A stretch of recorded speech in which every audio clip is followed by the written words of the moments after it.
Well, we've all borrowed the adage, new year, new you, but rather than prioritizing the number on the scale or how big your biceps can get, the muscle we should all be catering to is our brain. Well, let's welcome back Dr. Suzanne Kearns, Fellow of the Clinical TMS Society and owner, Chief Medical Officer of Inner Healing. Glad to have you back with us. Thank you. Thanks for having me back. So how do we know when we are really needing a mental well-being boost rather than just kind of feeling a little sluggish? Yeah, you know, this time of year can be particularly difficult for people. Like, the holidays aren't always a joyful time for everyone. Yeah. They can be very stressful. It's dark, it's cold, and a lot of sort of extra stress and responsibility can come with the new year, so it's important to take care of our mental health. Yeah.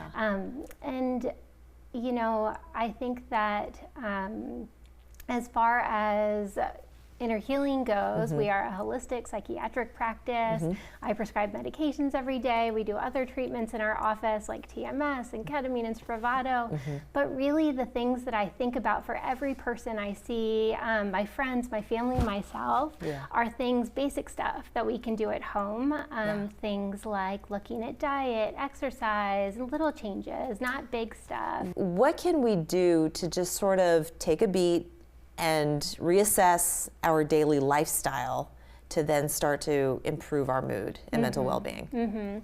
So one really nice thing and a very evidence-based things are mind-body exercises. So things like meditation and breath work.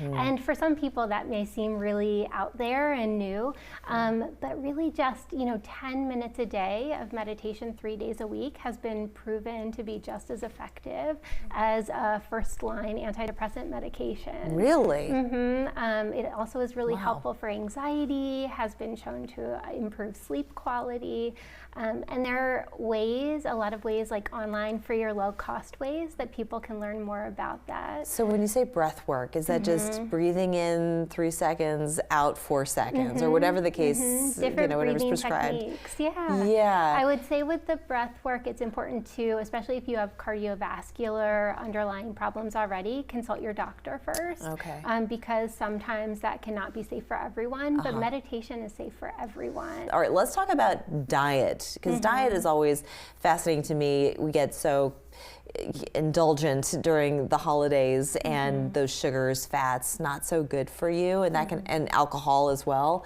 and that can really change our chemistry. Yep. So I mean, starting with alcohol, reduction is always better. Even if you can't stick to a dry January, I've heard the term damp January before. I can do damp January. Yeah, that sounds doable. Trying to cut back, like none on weeknights, and cutting back the number of drinks on weekends.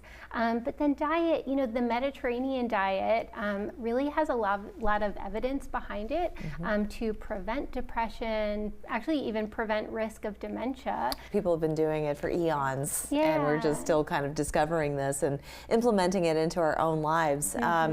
And there's also a mode that you use, which is light therapy. Is this something that you need to go to a special place for? Can you do it at home? How does it work exactly? Yeah, light therapy is a really accessible thing.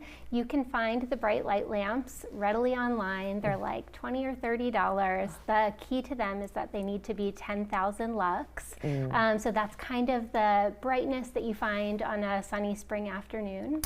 And the way that you time them, you do the light therapy for 20 or 30 minutes, first thing in the morning when you wake up. Between 5 a.m. to 8 a.m. is kind of the optimal time. And you can do it, you don't need to stare directly into the light. It needs to be a foot or two from your face, but you can do it while you're like reading the mail, checking your email, eating breakfast, talking to your family. So what does it do? What's the biology behind all that?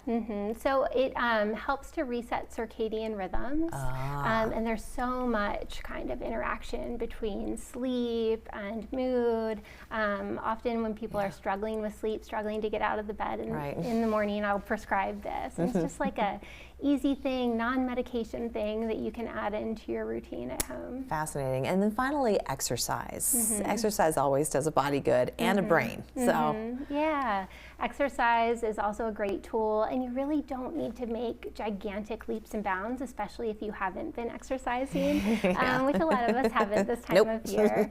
But again, like steady studies have shown that just 30 minutes of walking 3 times a week can really impact mood, improve anxiety. And so, you know, if you can grab a friend or family member, try to schedule that into your day. It doesn't take a lot to make a big shift. Yeah, and finally, with just a couple of seconds left, tricks to accountability and keeping the momentum going. So again, I think routine is really important, and that actually also is helpful for mental health. So kind of trying to schedule things into your day, sticking to waking up at the same time, going to bed at the same time, starting your routines at the same time, and getting friends and family involved, scheduling like times with them to go exercise. Great advice. Dr. Kearns, thank you so much, and Happy New Year. Thank you, you too. We'll be back after this.